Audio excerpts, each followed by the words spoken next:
Moi, je viens du sud-ouest et là-bas, c'est beaucoup le rugby. Mon père était rugbyman, j'ai eu un frère rugbyman, mon grand-père était rugbyman, mon parrain est rugbyman. Et moi, je voulais faire pas comme les autres. Du coup, je me suis lancé dans le judo. J'étais un enfant très turbulent, qui se canalisait très peu et qui faisait beaucoup de bêtises. J'aimais bien me taper, j'aimais bien me battre quand j'étais gamin. Donc si par exemple j'étais à l'école et je voulais jouer avec un jeu ou quelque chose et puis qu'il y avait quelqu'un qui le prenait devant moi, il fallait pas grand-chose pour que je m'énerve. Voilà. Donc mes parents m'ont mis un sport pour pouvoir me canaliser, me dépenser. J'ai commencé la lutte vers 8-9 ans, je sais plus exactement. Quand je suis née, j'avais 2 grands frères, du coup j'étais un petit peu, pas garçon manqué, mais du coup j'étais un peu dans la bagarre, etc. Et en fait moi je ne voyais vraiment pas faire autre chose qu'un sport de combat. Ensuite, moi ce qui m'a plu, c'est le contact. C'est un sport de combat, donc forcément, savoir qui est le plus fort, c'est ce qui plaît.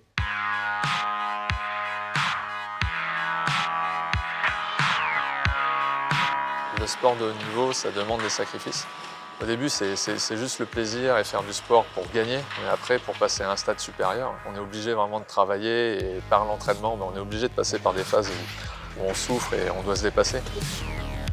Le fait de faire plus, c'est ce qui me permet de me démarquer des autres. Je pense que le mental, c'est une de mes principales qualités parce que c'est vraiment ce qui est important pendant les matchs. Et quand il y aura un niveau à peu près égal, c'est vraiment celle qui a le plus gros mental et qui en veut le plus. C'est celle-là qui va gagner. Les points à travailler pour moi, ce sont la mise en route, le déclenchement des attaques. En fait, souvent, je reste sur un rythme assez linéaire ou physique. Sois mobile, Pierre. Allez, mobile. Et il faut que je mette plus de déplacements pour pouvoir balancer plus souvent mes attaques. Déplace-toi, Pierre, déplace-toi. T'es trop statique, déplace-toi. Ça, ouais, c'est quelque chose que je travaille, on va dire, au quotidien, même à l'entraînement, tous les jours, j'y pense, quoi.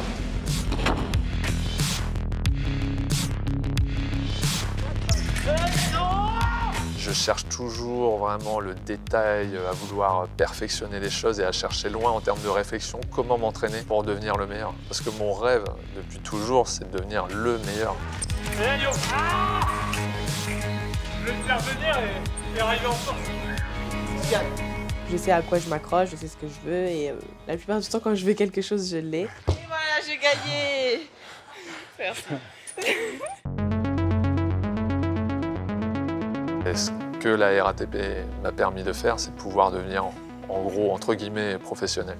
Tous les jours, je viens faire quelque chose que j'aime, je suis payé pour ça. Même si c'est une vie pas forcément facile, c'est moi qui l'ai choisie et je pense qu'au final, j'ai quand même pas mal de chance d'être ici. Il y a beaucoup de personnes que ça fait rêver, l'INSEP, les carrières sportives, le voyage, les résultats. Alors des fois, on perd de vue en fait la réalité et on se dit mais franchement, c'est dur la vie de sportif de haut niveau. On n'a pas le droit de dire ça. Je suis heureux de vivre cette vie. De mon enfance turbulente, on va dire, à l'homme que je suis devenu aujourd'hui, il y a toujours des restes, on va dire. Le judo m'a permis de grandir et de me forger en tant qu'homme.